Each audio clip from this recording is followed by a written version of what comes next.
तो बड़ी खबर भारत अमेरिका तनाव को लेकर, जहां पर अमेरिका की ओर से डोनाल्ड ट्रंप लगातार भारत के खिलाफ न सिर्फ बयान दे रहे हैं बल्कि भारत को धमकी भी दे रहे हैं। और धमकी के पीछे जो एक शील्ड का इस्तेमाल कर रहे हैं वो ये कर रहे हैं कि भारत जो है वो रूस से तेल क्यों खरीदता है।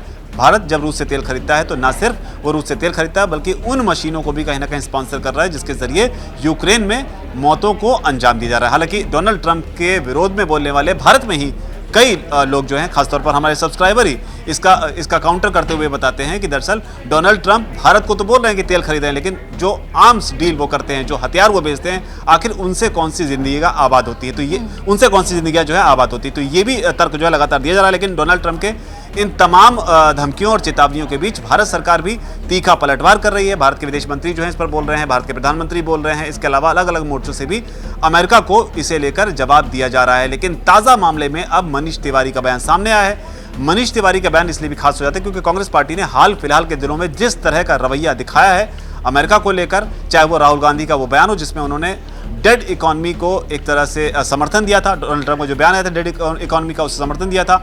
इसके अलावा जो है शशि थरूर का नाम जो है ऑपरेशन सिंदूर को लेकर जब चर्चा हुई तो उस नाम को भी काट दिया गया, मनीष तिवारी के नाम को भी काटा गया।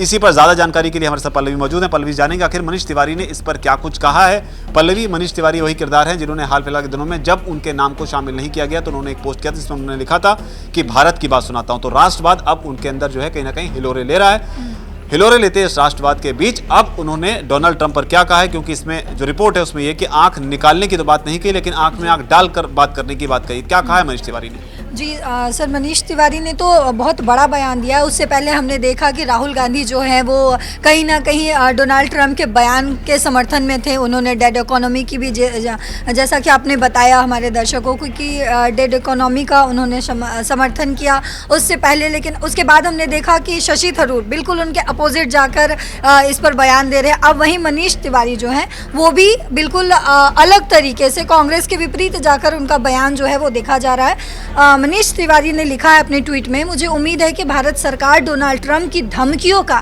साहस और मजबूती के साथ जवाब देगी। डोनाल्ड ट्रंप की अपमानजनक टिप्पणियों ने लगभग 1.4 बिलियन भारतीयों की गरिमा और आत्मसम्मान को ठेस पहुंचाई है।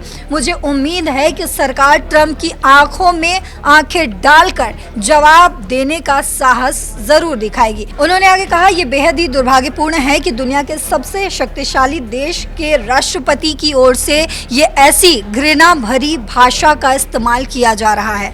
अब समय आ गया है कि इन धमकियों और बदसलूकी को खुलकर चुनौती दी जाए। तिवारी ने ये भी जोड़ा कि भारत की ऐतिहासिक परंपरा रही है कि वो अपने राष्ट्रीय हितों को खतरे में डालने वाली किसी भी बात के खिलाफ मजबूती से और डटकर खड़ा होता है। ट्रंप की टैरिफ की धमकियों का भारत सरकार को पूरी दृढ़ता के साथ जवाब देना चाहिए। और ऐसा ही एक जवाब जो है वो रूस से भी सामने आया है, जहां पर इस पूरे विवाद के केंद्र में रूस भी है, क्योंकि रूस को लेकर ही अमेरिका जो है वो भारत से इस तरह से खपा है। और रूस की ओर से भी साफ किया गया है कि किसी भी देश को, किसी भी सॉवरेन कंट्री को अपनी रक्षा करने का पूरा अधिकार है। रूस की ओर से भी बयान आया है जिसमें उसने बताया है कि अमेरिका किस तरह से एक ऐसी नीति पर काम करता है जिसके जरिए वो दबाव डालकर जो है वो अपने प्रभाव का इस्तेमाल करना चाहता है। और इसी कड़ी में रूस ने जिस तरीके से भारत का साथ दिया है उसे देखते हुए तमाम चीज़ें लगातार डेवलप हो ही रही हैं। मनीष तिवारी का जो बयान है वो भी बेहद दिलचस्प हो जाता है। फिलहाल इस रिपोर्ट में इतना ही। धन्यवाद।